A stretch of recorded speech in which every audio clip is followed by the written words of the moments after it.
Hey guys, this is Mike Barnes, the financial first responder. Listen, today's topic on January the 29th, 2026 is 7 reasons for emergency funds when dealing with disasters and major emergencies.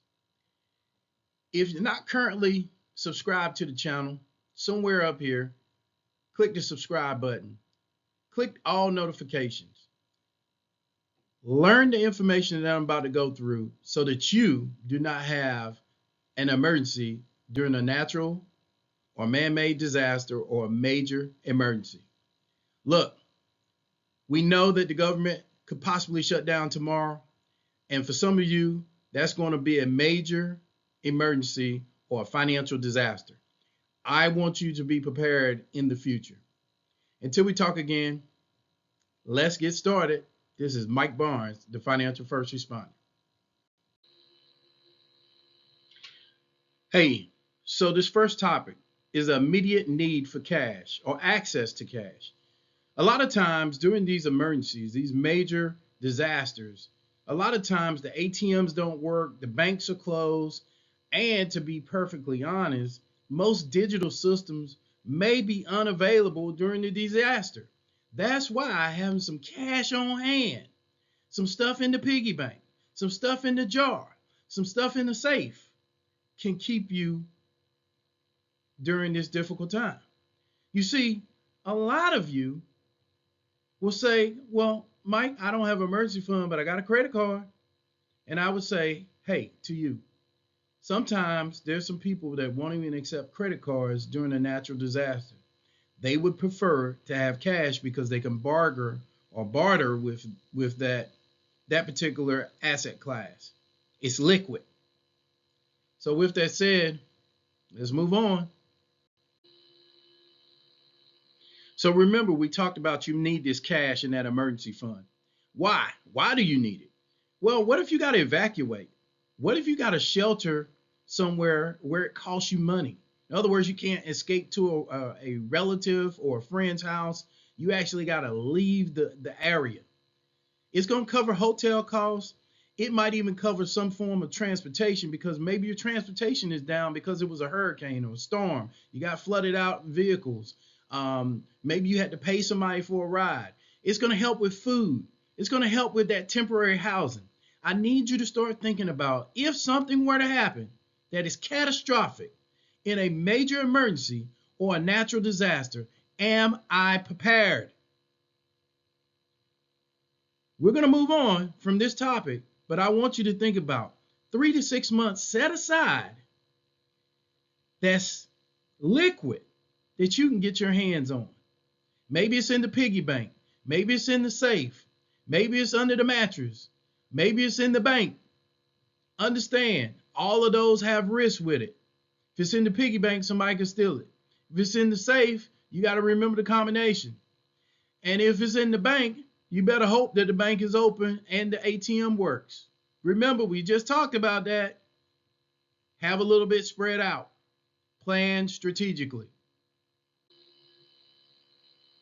Hey, so now we're on the topic of medical and emergency care. Now, I want you to think about this for a second. In 2020, when COVID occurred, or 9/11, or you can name any type of natural disasters that have occurred, hurricanes, tornadoes, one of the things we know is that when you have cash on hand, you can pay for the urgent care when it comes to your hospitalization or visits. Because what we know is that insurance systems are usually overwhelmed during these major disasters and major emergencies. And what we also know is that the people who have the cash on hand are more readily available as far as the services that they can actually receive because they can actually pay and people not worry about a electrical issue or not being able to receive payment. So I want you thinking about that as well. I want you thinking about if something happens to a loved one or to myself, or maybe a neighbor or a friend, a brother or sister or auntie or cousin, whoever, your mother, your father, can I afford to get them medical treatment and pay cash up front? So we also know that during a medical emergency, a major emergency, a natural disaster, during those times, I'm going to use COVID as an example. I remember when we were out, we couldn't find toilet paper anywhere. I didn't care if you went to the company that starts with a T, the company that starts with a W, the company that literally starts with a C, or the one that starts with whatever letter you want to use. There was a shortage on toilet paper. You need to understand that when there are shortages and you don't have cash on hand, you got a problem. It allows you to secure food. It allows you to get water. It allows you to get fuel and other essentials very quickly. Now I want you to think about this for a second. Imagine you can't get diapers for your little ones. You can't get the pens for your old ones. You can't get water because everybody's getting water and they're using cash and you want to use a credit card, but the machines are down. You can't buy fuel because the pumps work, but not the actual electrical system to actually take payments. And then there's no food, fast food places open, so you have to depend on going to a grocery store, and let's say they can only accept cash. You see where the problem is? It's a supply shortage. A lot of times these storms, these events don't happen when people are most comfortable. It happens when everybody is stressed.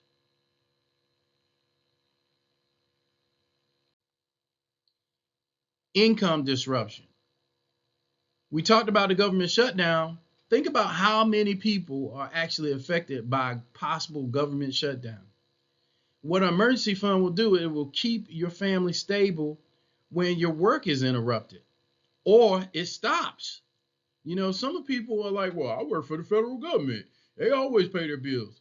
We see how this has been going over the last couple of years. They shut it down. It shuts down completely. There is no inflow or outflow coming in.